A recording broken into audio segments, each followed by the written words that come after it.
I've been on this man case for a very long time. You know, he's been busy, but nevertheless, we got our very own Jamal Adams in the studios, our very own Guyanese.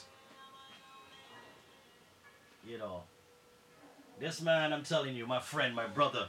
You want to just hear me coming and get the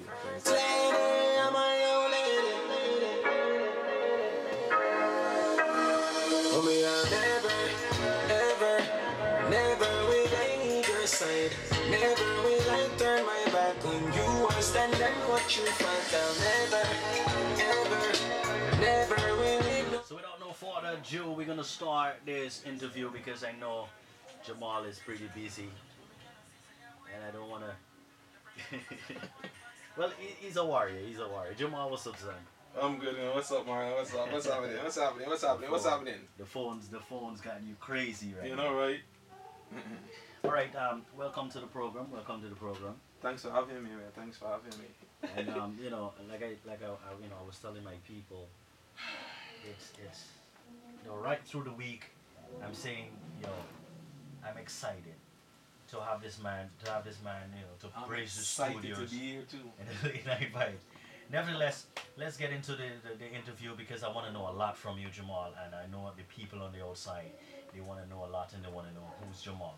So, for those who may not know Jamal, Jamalis, please introduce yourself. In a few words, you know, Jamal Adams is just somebody who's very passionate about the development of the young Guyanese mind. To sum it up. Other than being patriotic, other than being, you know, outgoing, outspoken and stuff, I'm just somebody who's very passionate about the development of the young Guyanese mind. Yeah, and of course, for the time and the weeks and the months that we've been communicating and stuff like that, I second that. It's true, you know, it's a fact. It's definitely a fact. But before we get into anything else, what is Jamal Adams, you know, working on right now? What you working right now? Well, actually, 2 days ago, I actually started a new project. It's called In Poverty. Oh, serious? Yeah. It's, so you already, I mean, it's like over 7 books you would have. Yeah, 8 to books. be exact. But you know, I just started. I'm always writing, so you know, I'm currently working on at least 4 books. But right now, my main focus is basically on the one that I just started a few days ago, In Poverty. And In Poverty. Yeah, and I also just finished. I don't know if you noticed, but on my Facebook page, I uploaded 15 different alphabet charts that I did for the CARICOM countries. We're gonna get to that. We definitely will. So that's what I'm working on right now, you know. But I mean, after doing 8 books and you're working on poverty, I mean, I'm thinking now, and I'm all excited about it. Yeah. I think it's gonna be exciting. It is. You know, In Poverty is gonna be a super dope book. Yeah, man. It's gonna, you know, give everybody in-depth analysis of what it means to be living in poverty, what it means to grow up in poverty. And mind you, you know, poverty is not just, you know, something whereby you don't have clean water, you don't have electricity. Poverty can be a state of mind. That's what a lot of people don't know. A multi-millionaire can be living in poverty. So it's not basically a living condition. Yeah. It's what's in your It's mental. it's your state of mind, your mentality. Yep.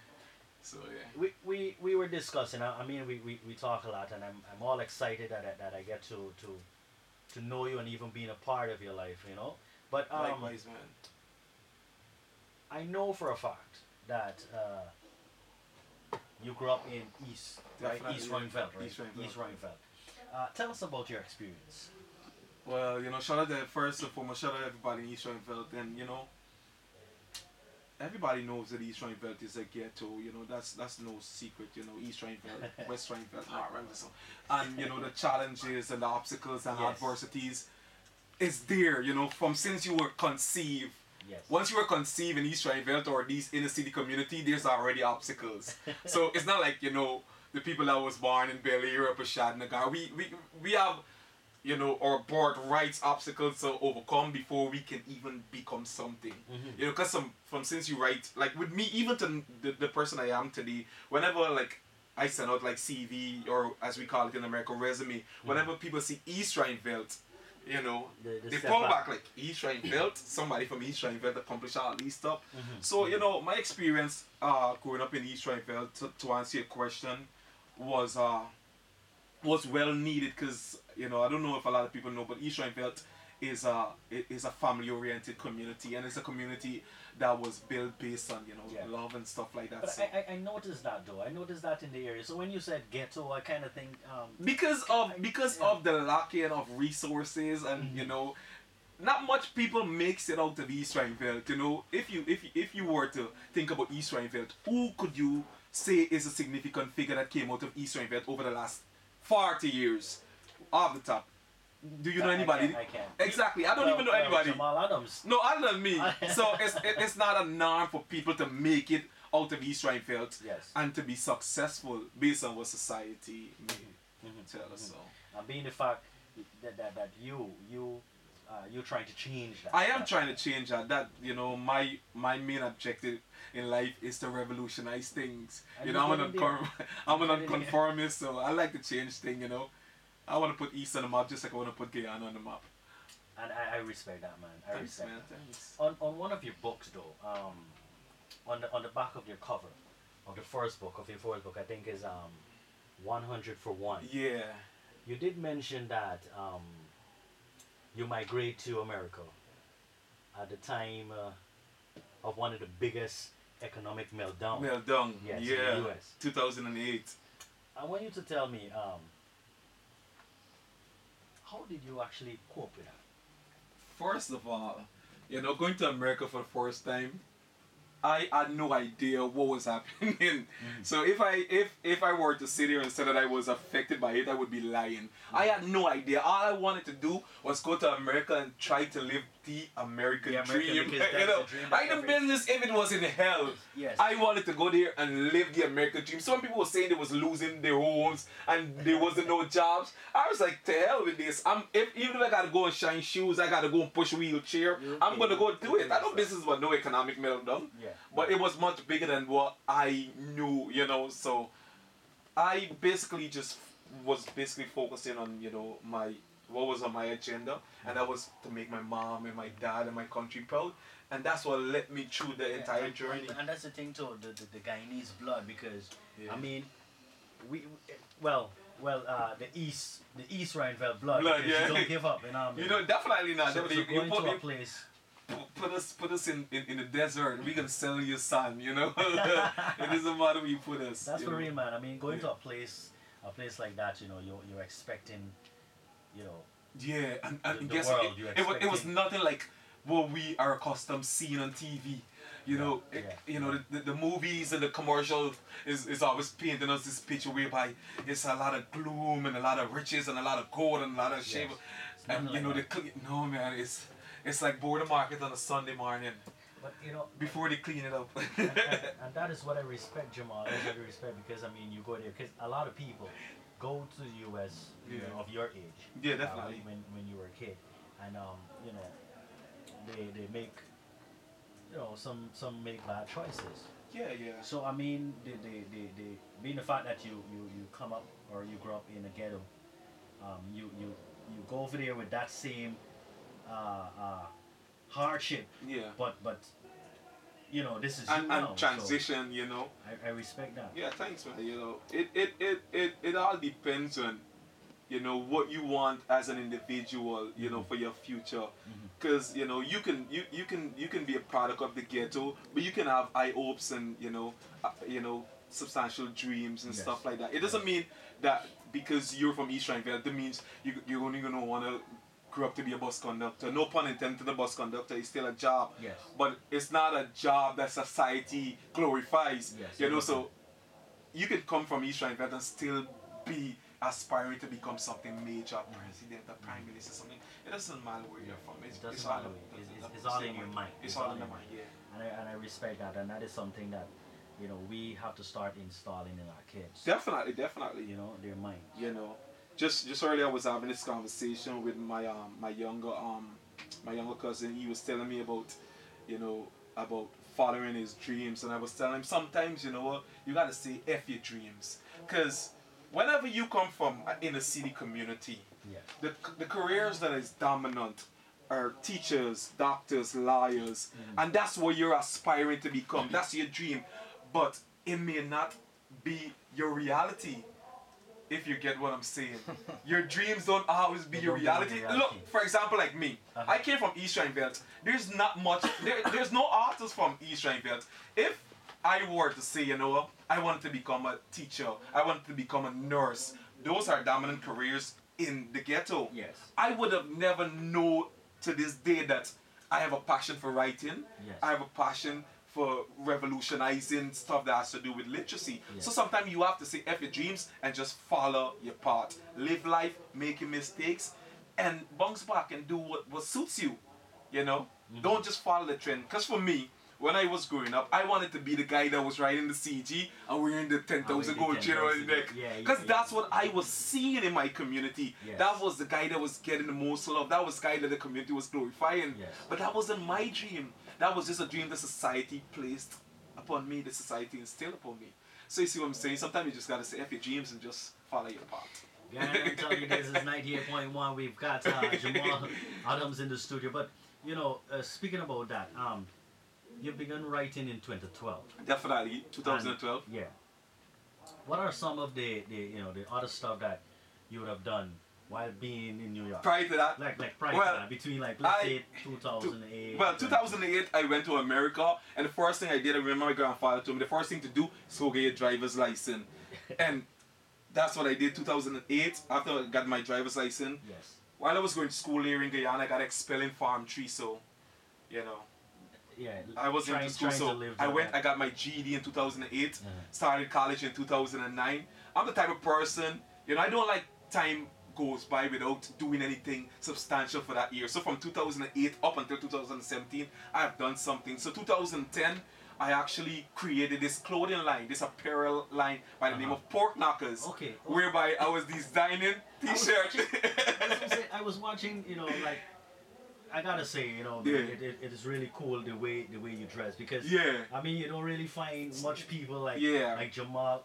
Well, you know, I mean, with all these achievements and everything, you'll find them more stuck up.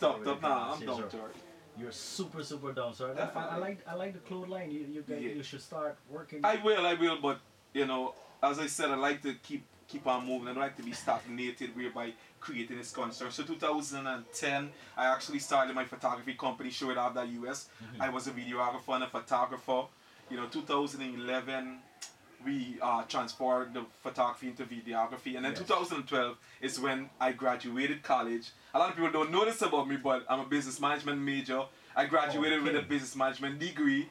And, you know, I did a bunch of internship at many different hotels in America. So that's like my minor. And it seems like you, there's no ending. There's no, once you have life, you know, life is a journey, not a destination. So that's what you always want to remember. You can, you know, and plus success too is not journey, not a destination. There's no point in life that one could say that they're successful. That's just my personal opinion. You may be successful in a particular area. Yes. But guess what? There's unbelievable success that you can achieve. There's infinite, no, you know, infinite, as you said. It's like a hate. Infinite success. Yes. You know, I truly believe that one can only be successful whenever you're dead. Like Michael Jackson, for example. Michael Jackson. Rich and dead than alive. Exactly. Nelson Mandela. These people are our soul name even after they die. Yeah. And that's being successful. You can't be alive and be successful. That's just my opinion.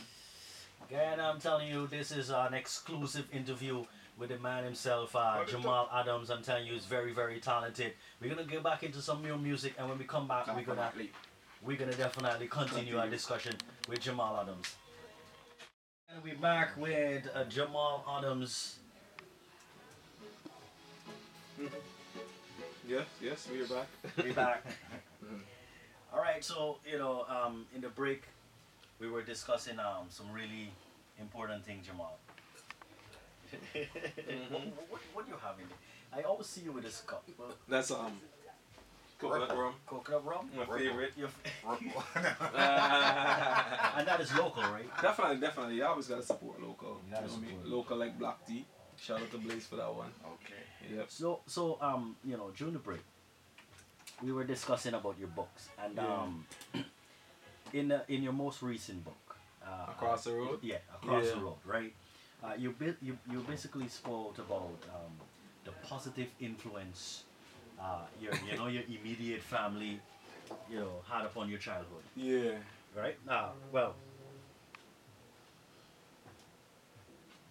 yeah, yeah, right. Yeah. Should we talk about your childhood a bit? Definitely. Because I don't really want to put you in a little spot. All right. So basically, what I want to know, right?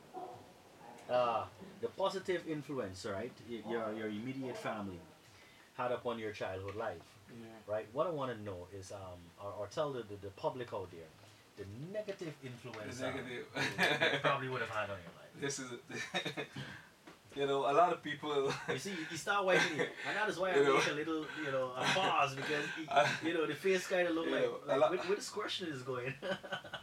One thing I can say about each and every child that was brought up at 97 Pineapple Street.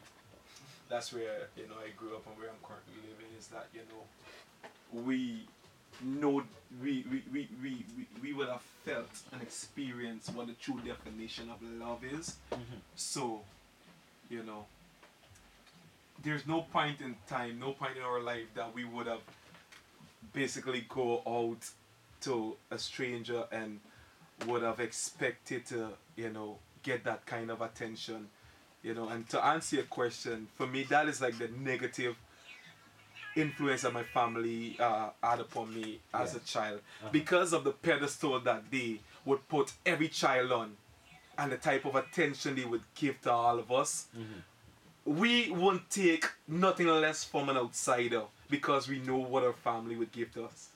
Okay. So, the pedestal my mom placed me on, the pedestal my aunt, my grandma, my cousin, from the youngest to the oldest, placed me on that type of attention they give to me. It won't be nothing for me to exclude somebody that is not a family member out of my life because I know what real love is. Yes. And I've learned from a young age that the only love you can live with is the love that the family can give to you. Because guess what? Before we met, some people goes into a relationship and be like, oh, if my husband left me, I would die. If my wife left me, I would die. But guess what? Before you met them, you was living perfectly normal. Yes, yes.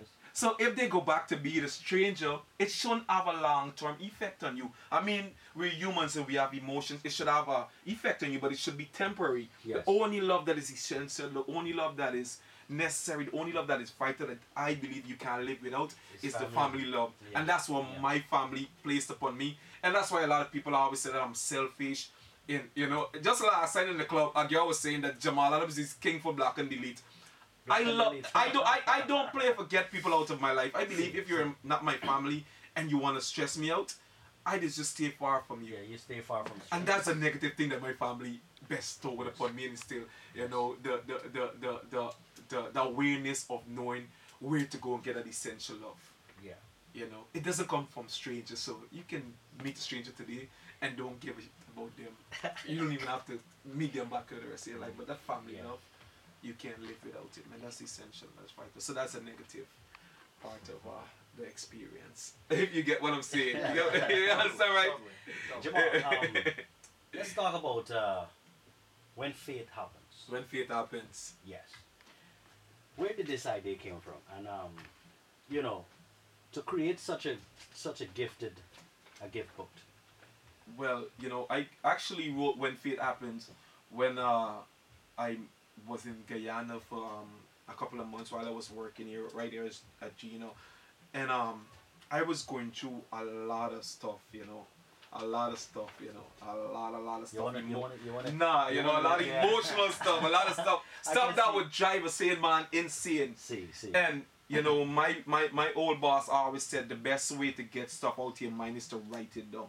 If you want to get things out of your mind, write it down. Let's try that. That's therapeutic. Write it down. Don't go and tell your neighbor or go and tell your friend. Write it down in a little journal. And that's what I began doing. I began writing down different stuff that I was going through. And before you know it, the idea for When Fate Happened came.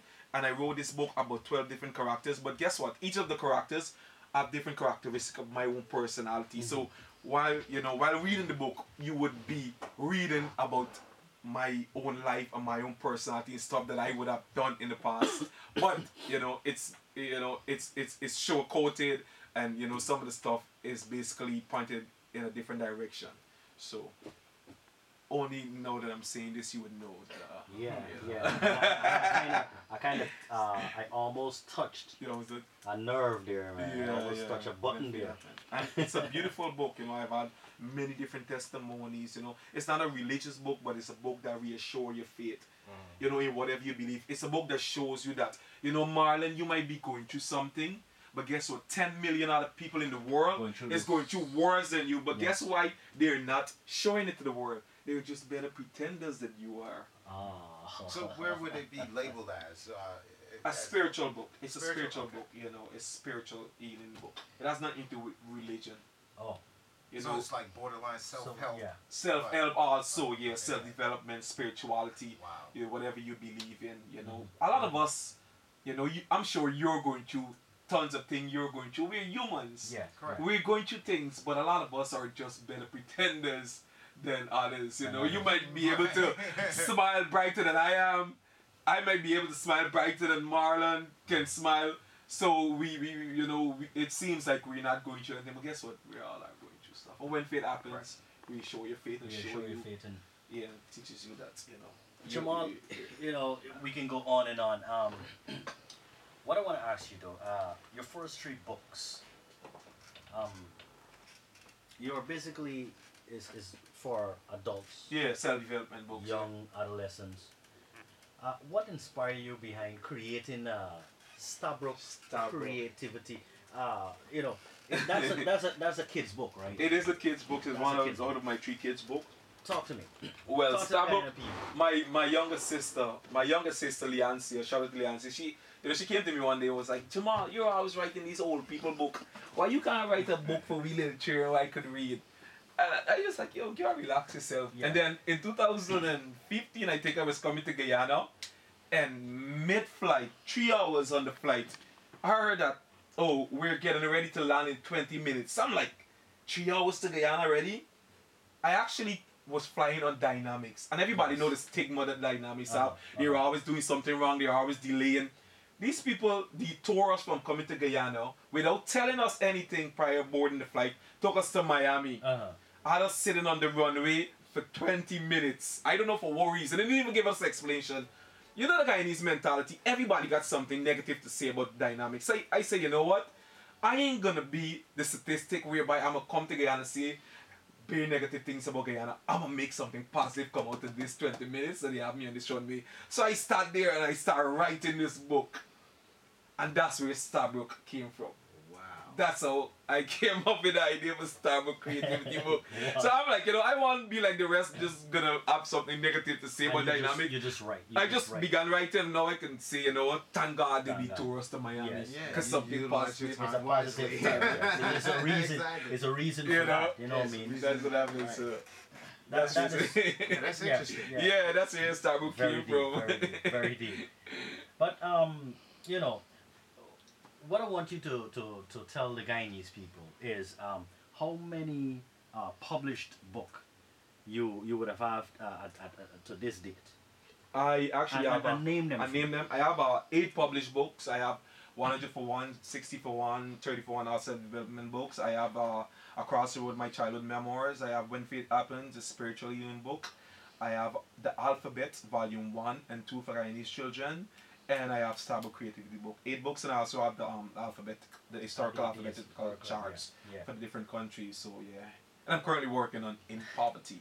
This man is low. 5 years. I've been writing 5 years now. Yeah. My question to my brother is, it's a 2-part question. It's like a 2-part question, because the first part is the names. The names? The 100 for 1, the 60 for 1, the 30 for...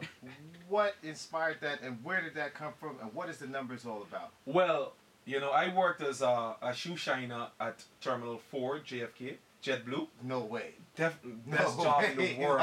Best job in the world. Interesting people. What? The amount of knowledge you get here on a daily basis. So, basically what the books are, 100 for 1 is 100 different conversations that I would have had with different customers that was going all over the world about relationships. 60 for 1 is 60 different conversations that I would have had with different customers about ways that my generation, the millennials, could assist in making the world a better place and helping to develop themselves as an individual also. And the last one, 30 for 1, is 30 different answers for the question, what does it take to be a great parent?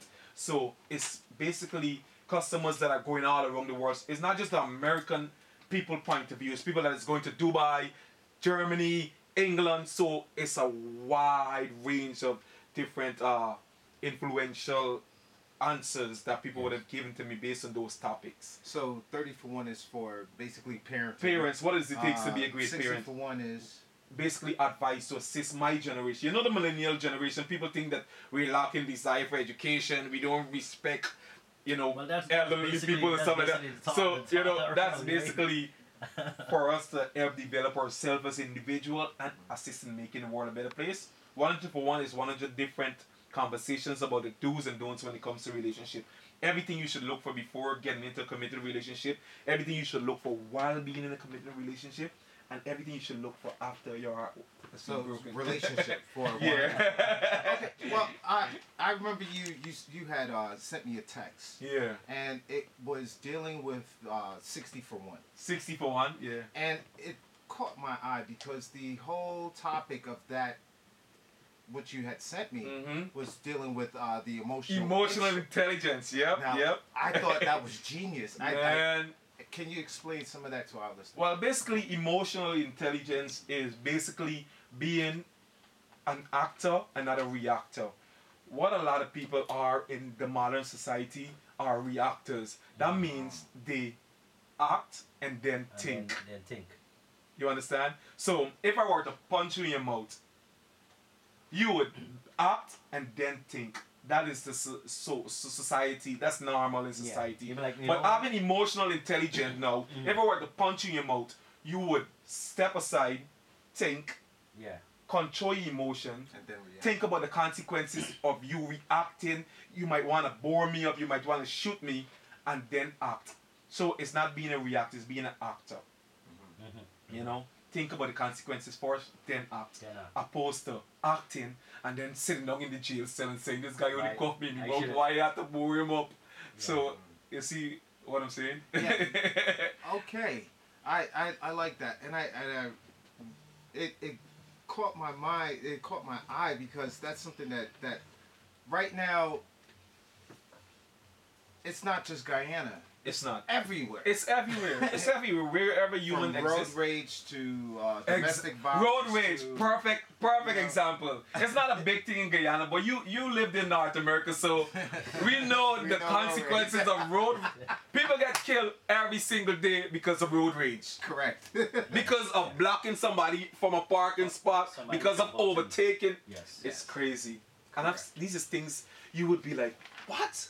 People are so ignorant, but those are people who doesn't have emotional intelligence. Those are people who can control Yes. their intelligence. Right, emotionally. controlling Yeah. your Emotional emotions. intelligence. I like that. Yeah. And I like the way you put that together. And I would love to encourage a lot of people that's listening at this present time to take note Definitely, yeah. and I entertain hope they're this book. taking notes. 60 For 60 one. for one. And it's only $2,000 Right, available at all bookstores in Guyana. right. But before we get to that, Guyana, we're gonna get back into another break, and we're gonna Definitely. with Jamal Adams. We got Reality in the studio as well. We got this guy in lock, right? Oh, yeah. Fit in, right? And being the fact that you know you have the celebrity status and you have all these books you're writing and all these things, it's like, and I think that is because of the humble Yeah, bringing. he has a humble spirit. And the people who probably might talk a little bad or might talk bad about East Ruimveldt and these places, at least we can show people, and what I respect and I feel with Jamal, because I am from All By Stone. I grew up in the ghetto, and I've seen things. So I share some of the feelings or the experience that Jamal would have had. Jamal, the Guyanese historical alphabet chart. Yeah. I want you to talk to me, to the Guyanese public about it. How did you actually come about with this concept? I mean, it's a brilliant concept, right? Reality. Absolutely, without any. I mean, when question of a reality doubt. look at this, I went when I bananas. first, I okay, went bananas. you know, when I first had a discussion with reality, with this alphabet, and we went on the internet, Jamal, Yeah. he was blown away. Yeah.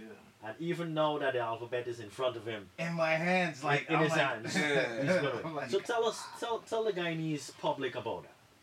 Well, you know, as I was saying last week Thursday we was Yes, here. last week You Thursday. know, we all basically grew up on the English concept alphabet, A for Yes. ant, And B for Batsy, you know. Yes. And there were some stuff on the alphabet that I grew up with in nursery and primary, and even to date is still in my home, you know, for my younger siblings. You know, there's stuff on there that I had no idea what it was. For example, like the quake. I never knew what a quake was. Q for quake. Yes. You know, it's only recently I actually found out what a quake was. And Okay. and I know quake what- is basically something that those fishermen uses Yes. to keep the fish in. To keep it. Oh yeah. That's what a quake is. I never knew what a quake was. And you know, I was sitting one day with one of my homegirl, you know, shout out to Melissa. And you know, we was having this discussion about, you know, not being a 2-week memory. Yes. Because you know, whenever you die, you're just like a 2-week memory, and people just And people remember you remember- yeah, when yeah. it's your birthday or when it's your death anniversary. And we was actually brainstorming about stuff that we can do that would enable us to live on, enable us to be household names for the next 40, 50 years. And you know, I'm already a writer, so you know, books don't come with shelf life, so of course I'm gonna live for the next 80, 90 years. And then you know, the idea came to my mind very swiftly about creating an alphabet chart. But then I asked myself, you know, what type of alphabet chart could I create? There's already alphabet chart. And then something was showing about from the History Channel or something. That's where I get the idea. I was like, you know what, Melissa? I'm going to create an historical alphabet chart. And I went home and started Googling. Man, the Yes. research Yes. was crazy. And I can see where you know where the research went. Yeah, Because and you know, and I mean- I said instead of making it something that is only vital for the younger kids, I want to do an all-inclusive alphabet chart whereby somebody that is even 35, even 50 years old can learn something Yes. about Guyana from. You know what's so funny? I'm thinking exactly what he's saying because I mean, my growing up, my parents, they always was very adamant about you know, being abroad, Yeah, but still knowing you your got in his culture. and Yeah, they want you to know about your history. Yeah. And I used to come back during the summertime and stuff like that, and you know, learn Mhm. about the place. But this alphabet chart here, it's also like a checklist Yeah. of Yeah, all the exactly. many places that you can go to see and visit in Yeah, Guyana. and- And so Exactly. far, I'm looking at the list like, okay, I've been here. good. And I didn't know about this. Yeah, I didn't good. know about I don't- this. Oh my I God! don't mean to wait. cut you, but that's one of the significance about the chart. Yeah. It's not just teaching us about our history; it can be used in a tourism aspect for overseas-based Guyanese. You're saying that this one chart, this alphabetical chart, this one chart can actually take you through like a million things. More than a million things, man. More than a million things. It has endless potential. It can be It has used in the school multitasking. system. It can be used as a tourism guide. It could be used as as an historical Reference. Yes. reference. You So know, much Guyana- different things, man. And I got to tell you, you guys need to get out there. We're gonna let you know a bit later on how to get these alphabetical charts and the books that Jamal would have write. You guys gotta get it. You guys, you know, it's why I'm so excited. Why I'm so excited To me, because right it's- now, that makes it so exciting.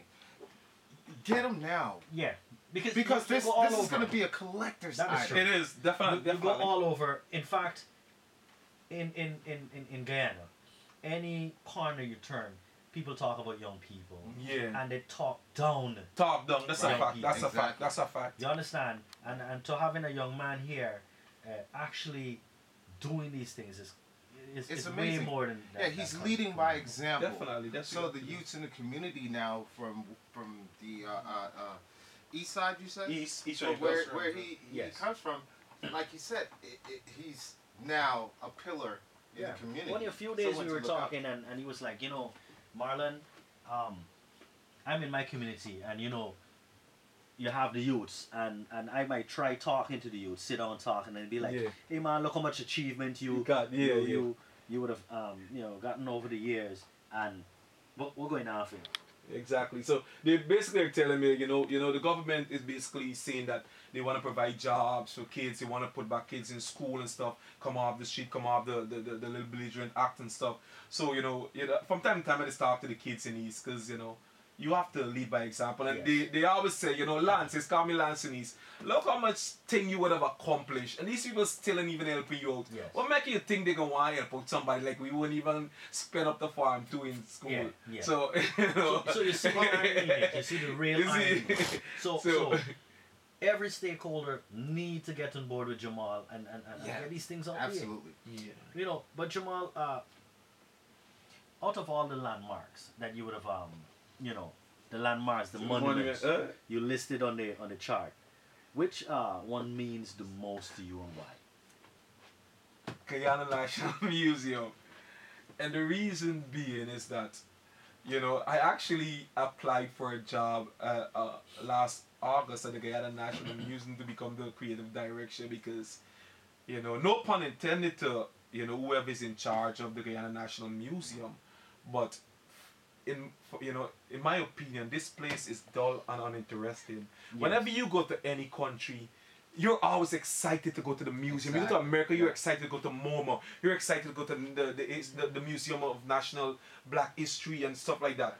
Nobody comes to Guyana and is excited to go to the National Museum.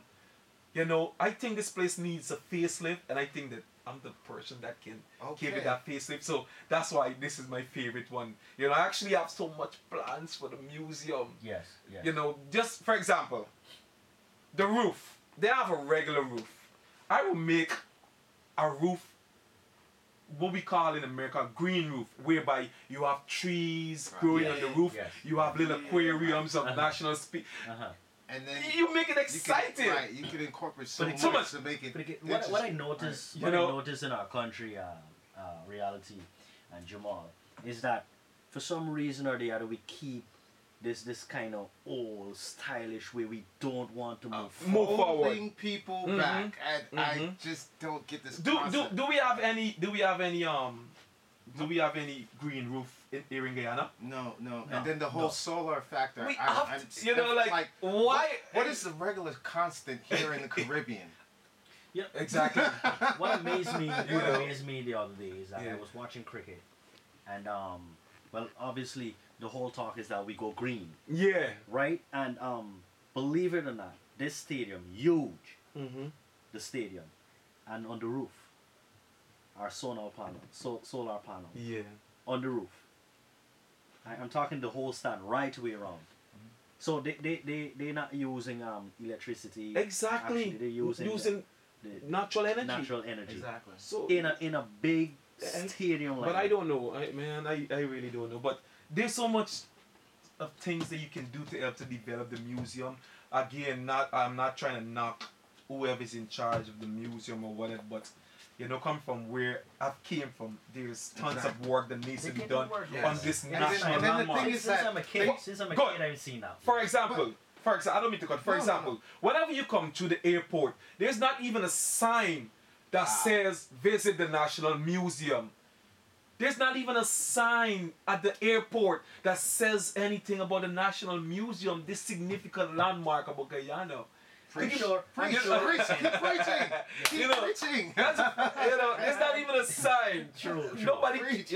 I'm sure I can walk into the National Museum, and the first I step through the door, I'm sure the first thing that it's a caiman, because we don't have. It's still there, I'm sure. It is still there. Right It is still on there. that spot. I'm With sure his- with his everything mouth is at open. least 40, 50 years old that is And it's right currently there. in there.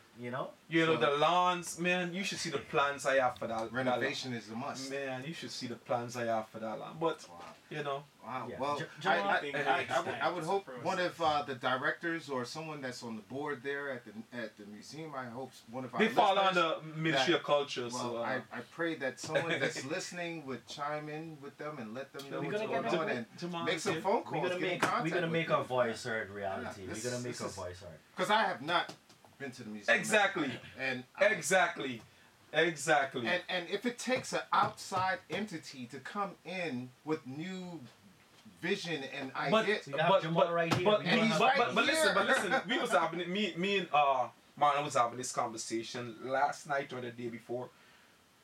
If you're just gonna put people that has basically lived their entire life in Guyana to run certain entities that is supposed to be attracting international investors, international people that would visit tourism and tourists, everything. it would never happen. You have to have somebody that would have been privileged enough to travel the world Yes. to see other influences. It can happen. Somebody that was born and grow and is living in Guyana all their life It can happen. cannot give. They got the whole. They just have the Guyanese mentality, and there's no pun intended. The Guyanese mentality is good, but guess what? We're about 50,000 steps behind. Yes. Exactly. You can put some of the Guyanese mentality with the first world influence in the first world mentality, and Right. if you put it together, trust me, Oh, this it's will gonna be an amazing crazy. place. you have to You bring know, in people.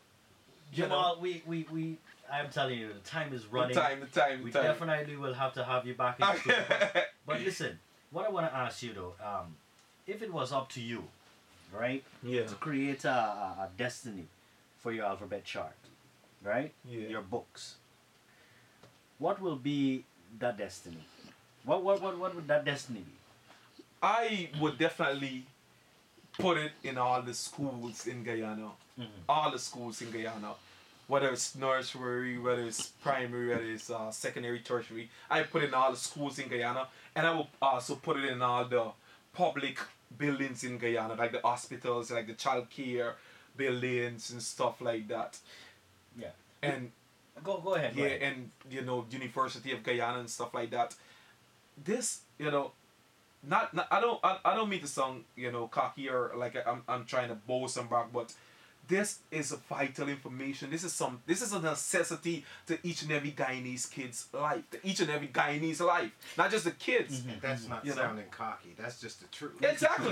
That's Sometimes I look at this chart and forget that I created it, and I'm amazed at what it is. Yes. Because these are stuff that comes for CXC. These are stuff that comes for Common Entrance. These are stuff that you're doing in Yeah. social study Most and of stuff, history. so that's Every what it single so- day. says So here out of I would Right. definitely try to put it in every single school, and also try to put it in every home in Guyana.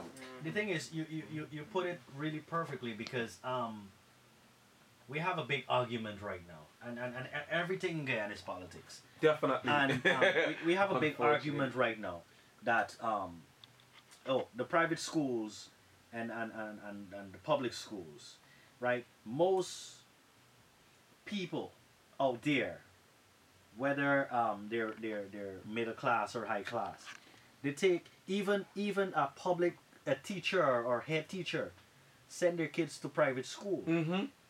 For what reason? That's because I went to a public and I also attended private school. And what, my analysis, my analogy, my analogy for the different aspect of public and private school education is because, this is my opinion, in private school, they give you more attention. Thank you. Because for once, they're not underpaid. For two, every parent-teacher meeting or every PTA. teachers day, the Yes. parents come and they bring they are certain effective. things. It's different stuff. So, I personally, I just had a son. I won't want my son to get a So- public school education. So that's my point. So here we go there. So that is the breakdown in the public schools, because the public schools can do that. The public school, the public can have money. They can could, do that. but They you can gotta do that. look. You gotta look at. You gotta look at the head. These teachers are not. For one, these teachers are not being properly paid. Correct. You know, What they're doing, right. they're not. They're being taken for granted. It's like with everything. If you have a job and you're coming on the radio you're working on the radio and you're coming on the radio every day, and your boss is taking you for granted. Would you perform at your No, 100%? You're not. Or You're having, not. Or having limited supplies. Limited supplies, limited resources, you won't perform. So we have to look at the head, Yes. the head of the snake. Mm-hmm. You just can't blame the teachers. I always say, I just always tell my homegirl Rhonda, shout out to Rhonda Perfect You, the teachers and the people that's in the police force in Guyana should be taken care of the most. They should be getting the most money. Because guess what? If the people don't understand how important our teachers, teachers can prevent the increase of poverty. They can prevent the increase of crime just by paying attention to our kids. I had a teacher, Miss Coretta McDonald. She's actually the head of the Guyana Teachers Union right now. I remember back in my days growing up, every Saturday or Sunday she used to come at my house and talk to my mom. Jamal is doing this. Every last Saturday in the week she used to invite me on by her. And these things used to make me eager to go to school. But when you don't have that teacher that is showing interest in you, what will happen? And let me say this, Jamal, right? And I would have passed through that as well, Yeah. right? Really nice teachers, but they were of age. That's One, that's- and yeah. they weren't being paid like how a private school used to be paid, but they take their work, they take their Yes. job to their heart. They Seriously. love that. Yeah. They Take shit. love what they They did. did. Yeah. But Take shit. now in the public schools, what we're having is a lot of young people. I mean, we use Not the to word, knock them. right? Yeah. So basically, we don't have no job, so the only thing we can do is come out to school, go into the teaching college, and then we go to school. Then we go And to, that's what I was saying I'm looking earlier, for money. and that's It's money. and that's what I was saying earlier about not following your dreams. Yes. Because you see what sometimes your dreams are only what you're contained by, yeah. or only your opportunities. So people are seeing They being a just see- teacher exactly. as an opportunity to Forget the make work. money. Forget the But work. that may not be the part. 'Cause to be a teacher, you have to be compatible with communication. You have to be having social skills. It's so many They don't see attributes. that. They don't but see just that. because I got a couple of sexy subjects and this is a job with pain, I might want to do it because of the money. But guess what? It's not something that's in my heart. I don't like people, but guess what? I'm a I can do put it up with it just it's- because of the money. It's get it big. Wow. Jamal, I wanna touch you a bit. Yeah. What is the biggest misconception people probably would have had about The biggest you, or they mistake- have about you? Over the years, a lot of people, probably would have thought that I'm like hard to approach. Yeah. Some people look at me and based on what I've accomplished, some people would see me in public, wait till they reach home and then message me on Facebook or Yeah. Instagram and be like, Yeah. hey, I saw you, but I didn't want to come and say hi to you because whenever I'm out, I'm a very observant person. I'm not the type that be wilding and look and I'm just see always your thought, looking yeah, and yeah. seeing what's happening. Because guess what? At any point in time, even in the studio, you can be influenced to create something new. You can look at that 98.1 sign. So I'm always looking for new ideas and looking for different stuff that can influence me. So a lot of people think that I'm not a person that is approachable or I'm too uptight or because I live in America, I might want to stun on them or something, but that's not the case. I'm very, very Yeah, man. I mean, once they get to know Jamal, man, trust me, they will In love other me. words, you You can know, be it's fun. touched. I could, I could be Because touched. a lot of celebrities run around I'm not a town, celebrity, man. and you cannot I'm, touch I'm, them. I'm just playing my part, I'm just playing They're my on a part. pedestal so No, high that impossible. Okay. Man, this man is talk. Marlon could tell you, man. Marlon could tell you how down to earth. Marlon and me to sit on in front by me on the bricks. Yes. You know, it's a regular thing, like, So, you know. sometimes he'll come out, sometimes you feel he'll get to and just come out in the towel. Even tall, man. It's, you know. Okay. Yeah, you know. It's Yeah, not, Guyana, it humble is, spirit. is what Very time it is? It's like 11:45 right now. Yeah. We're discussing, we're chatting, we're talking. Jamal keeping our company. We don't know when we're gonna get him back, but you know, it's really awesome in here. We got a few more questions to give Jamal. The time is running out, but we're gonna take a short break and we're gonna come back and wrap up the interview with Jamal Adams. All right? Let's go. Well, I actually created, you know, there's, you know, I have a reason behind everything. I don't just dive into something without having, you know, an obligation or a specific reason. You know, in Guyana, you know, not to style anybody or no pun intended, but whenever you go on an interview in Guyana, it's basically a 15, not even a 15, 10 to 15 minutes interview. Yes. And basically what you talk about is what you're doing right now. There's no platform in Guyana that actually tap into what you were before what you become. Yes.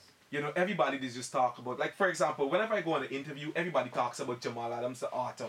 Oh, you wrote 8 books, bam, bam, bam, bam, bam, bam. Nobody talked about prior 2012 where I went to school, like what we're doing here right Yes, now. yes. So what I wanted to do, you know, I got so sick and tired of going on 5 to 10 minutes interview.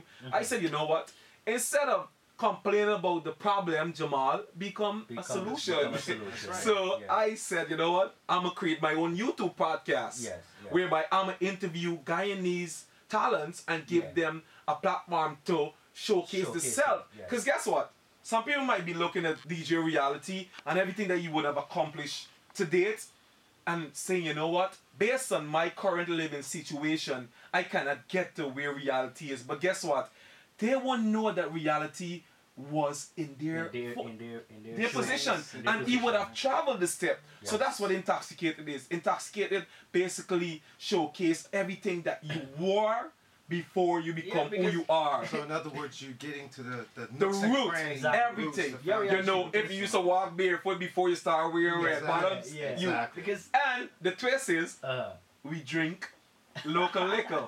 Because you know That's alcohol right. stimulate conversation, You so get the truth out. you get the truth. that is the point where I was going at, because when I heard Intoxicated, and you know, I think was the boss for Perfect You. Yeah. We were having a discussion. She, you know, I know this guy Jamal, and that is how we actually hooked. When I heard about the Intoxicated, I'm thinking I'm going to do an interview with Jamal. Intoxicated. I'm thinking, you know, because I no drinker. Yeah. So I'm thinking, oh my gosh, if I do an interview with this man, I might be drunk by the end of it. But I'm thinking, you know, it's a really good The concept. move, the concept. And I don't mean to cut you, but it's not just intoxicated with the liquor. With the liquor, It's yeah. intoxicated from the information, Yeah, the speech the and everything. speeches right. and everything. So- It's in not. other It's words, a you're saying- whole. in other words, you're saying maybe just a little top up brings everything Yeah, up. because alcohol stimulates conversation, Yes. and we're trying to get those local beverage companies to sponsor. So Oh, yeah. That's another thing. That's another thing. Jamal got a load of local rum, all from all the companies. Local rums. It's our only local rum. and, we and, drink and here. you know, the people out there, I know a lot of beverage companies out there, and I know a lot of staff out there that are working with beverages company, and this is a really serious point, because you have a guy here promoting local, you know, and no one, you talk to people. Man, I've sent out so many different proposals. You know what I'm getting ready to do, to be honest, you know? I'm getting ready to get some paper and start putting it over the label of those No. rums. After the night you will start. No, I'm just playing. No, but It's you know, time, it's I'm time. everything, as I said earlier, local and black tea. I'm a big advocate for supporting local. You know, I'm a big advocate for supporting local. So, you know, everything's local. Whether or not they want to sponsor, you know, I'm going to keep doing it. Because guess what? I have my friend Barbecue, Beauty Shop, Beauty Saranda, and I have my friend Maceo from a lot of Meals on Wheels. We actually come together and chip in, and we actually buy the liquor. So, and the show's a low budget show. It's Yes, not on yes. television, it's on YouTube. I do all the editing, I do all the filming. I do all the This come man up with is very questions talented, and man. stuff like that. This man So You know, so I want to it's shout very out to blessed. NC and management and staff. I know the time is running out, but I'm sure we're gonna get some extra time because this is it's very serious. And very And not every informative. day we get people like this in the studios. You know, Exactly. so it's something that we have to push out. What I want to ask Jamal, to this date, who you say was your would have said your favorite guest and why? my favorite guest. All the guests were my favorite guests, but the one that was most exciting to me was Saini Fraser, Yeah. the reigning Miss Guyana Universe. Oh, Cause this girl, I mean, whenever we start the interview, everybody's always on the best behavior, yes. and as the interview goes by, everybody just be broken down Yes. and start acting a little crazy because of the liquor. But Saini She started from Saini was a professional from the beginning to the end. to the end, and I'm like, do they program you? Oh, I think you asked her. Oh, yeah, exactly. But then she said she spent actually a month in the Philippines representing Guyana, so it was something that was built in. Yes. She was answering all the questions as if she was on the stage of the Miss Universe. Yes. I'm like, Sini, so how would you sell Guyana? And this is like basically when the show was already 3/4 way finished. She was like, first thing she did was lift her shoulders, Yes. raise her hand. Oh, I'm coming from the marvelous land of. I'm like, what? You don't have to do that. It's like, she was super, She stuck to the script. Stuck to the script, and that's one of the interview that I actually rewatched a couple of times. No pun intended to the other guests. I really One of your appreciate it. favorites. But Saini was definitely the most favorite. Who's the ultimate interview that you would have liked to have? I would like to interview our public security minister Ramjatan because I heard he's a big fan of alcohol. I would definitely like to see how we, because I have a problem with the 2 o'clock curfew, so I think that would be. We're gonna send out a letter. I think that would be a dope interview. Me and Mr. Kemraj Ramjatan just drinking some local rum and talking about certain policies. I would love that. Yes, I'm making note as we speak. We're gonna get it. My quick question is a simple one. Who would you say is the writer that? Who's your favorite writer, and which writer really inspired you to pick up the pen? You and know, do what you know what's crazy? The last book I would have read out of the mind was a book by the name of Samantha Saves the Day, but I can't even recall what the name of the author is. The only writer that I could name actually was this guy Robert Louis Stevenson, this guy that wrote the poem The Swing that I would have learned in our primary school. Or would you like to go up in the swing, up in the air so blue? But what a lot of people don't know about me is that I definitely hate writing and reading unless it's on my own term. For me, writing is therapeutic, and that's how come I was able to create these books. I don't like reading and writing, which is bad, because reading can seriously damage ignorance, and the more you read, the more you know. Reading is important, but I stay away from reading and I stay away from writing because I want to have my own unique way of writing. I want to have my own unique way of creating. Because, for example, like with the music scene right now, if you listen to all the hip hop music, they're all singing like that mumble rap, pim pim pim pim, and that's because everybody is listening to what people are singing and being influenced by it. Yeah. I don't want to read a book and be influenced because we're humans. I can see something that Marlon do and be influenced by it very easily. I can see something that DJ Reality do and be influenced by it easy. So what I tend to do is seek other avenues to get my inspiration from. Yes. Other than reading. Instead of reading somebody. So what do you say to the parents that have a child or youth that the youth feels the same way as you do about reading and that and writing and stuff. Yeah. So what do you say to that parent? Because obviously your parents did not give up on you, Definitely and they supported you 100%. My mom, not my parents. So, I actually grew up with my mom. Okay. Like that. Wow. Well, big up to mom. Big up to Happy Mother's Day, Mom. Yeah. So what do you say to that mother or to that that those parents that's in a situation with a daughter or a son right now that doesn't want to read or write, Man. but could turn out to be I a Jamal. I actually when I was interviewing Janelle Passat, the editor for NCN, I was actually telling her that I don't know what type of father I'm gonna be. I actually have a 4-month-old son, and I don't know what type of father I'm gonna be. Cause guess what? I didn't went to the best schools. I didn't have the financial resources that a lot of kids have, and I still came out to be somebody good. So what I would advise the parents to do is allow your kids to live. Allow them to make mistakes. Allow them to fall down. Allow them to screw up. Allow them to F up. And don't dictate their life. Because, your dream may not suit their character or their personality. Yeah. Allow them to find a way, but guess what? Guide them. Support them. How old are you, by the way? I'm just 12 years old. Just 12, right? You know what's so funny about this guy right here? He's saying he's not sure of what father he's going to be, but just off of the way he is and his character and the way your creativity, just off of creativity alone, trust me, you're going to be just fine. I hope so. I certainly hope so. Jamal, in closing, the time is upon us. In closing, Definitely. what I want to ask you is,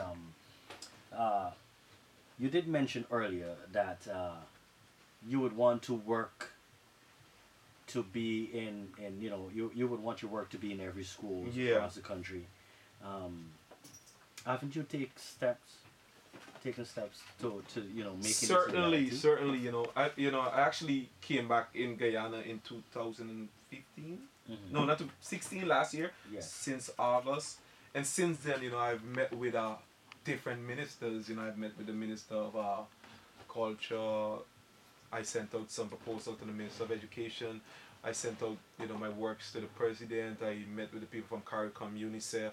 Just yesterday, I met with not met, but I actually sent in my works to the people at Insert, and I'm still waiting for a response. But those are the initial steps that I would have taken to basically get myself into schools, and also with the Facebook and the Instagram and stuff like that.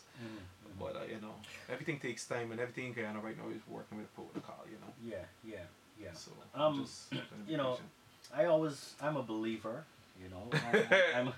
I'm a believer, and honestly, Jamal, I believe that we're going places. we are going places. We're definitely going places. Where are we going? With To the light up?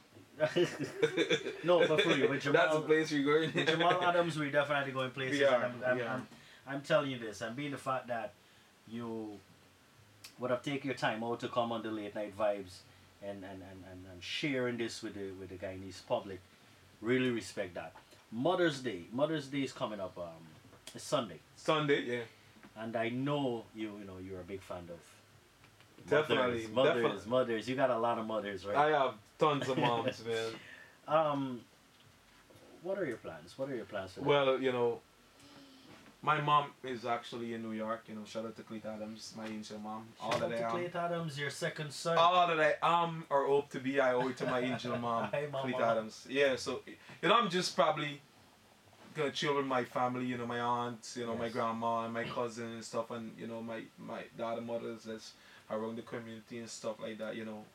My And you know what I love? I love your family, man. They're like you. They all like joyous, happy, fun, yeah.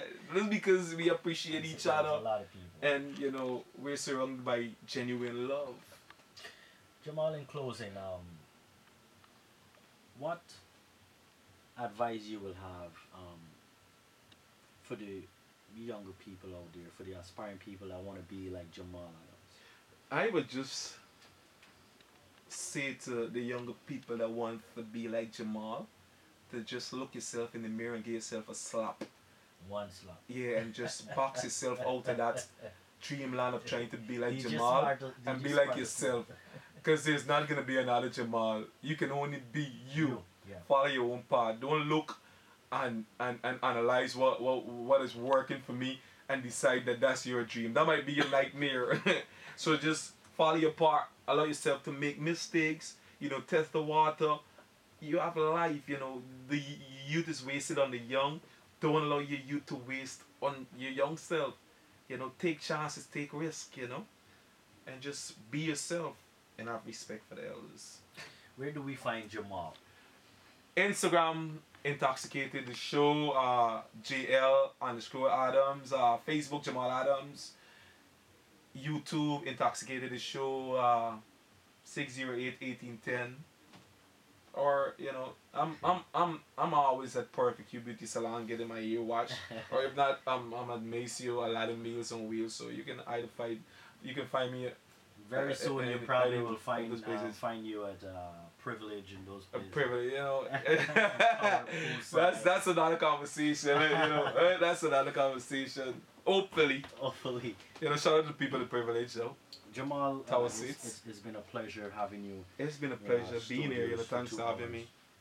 And I must say that this, other than the interviews that I would have done with, you know, people on Intoxicated, this is like the best interview I've been on here in Guyana. And I've been interviewed by every news entity in Guyana. There's not a news entity in Guyana that I haven't been on. From the newspaper to the television station to the radio, I've been on them all. But this is by far the best one. The best one. Shout out to you guys, man. Yeah, Sparta, Reality, and Tinamar and Raquel. Jenna. The late night vibes, the late night vibes, The late night are there for vibes, you. man. And believe it or not, and I was talking to my producer. She's already working on a lot of stuff to get Jamal Adams out there. It's time that we get him out there. So Jamal, thanks for being here, and of Thanks course, for you know, having me, you're man. welcome. You're welcome to be back. You know, in our studio anytime that you want. Any new, you know, development, any new stuff. Yeah, definitely, This is definitely. your home, Family, man, family. family. So And thanks so remember, much you for being guys, here. you guys gotta come and bless the Intoxicated Of course. show. You guys have to come and bless and drink some local rum Yes, and we talk gotta your have the mind. LZ So first. we definitely have to do that. I gotta tune up before. Yeah, we definitely. Can you bring the church? Bring anything. And guess what? We can record it wherever you guys want us to record it. Thanks So, a lot, Jamal. Whenever. Alright, thanks for having me, man.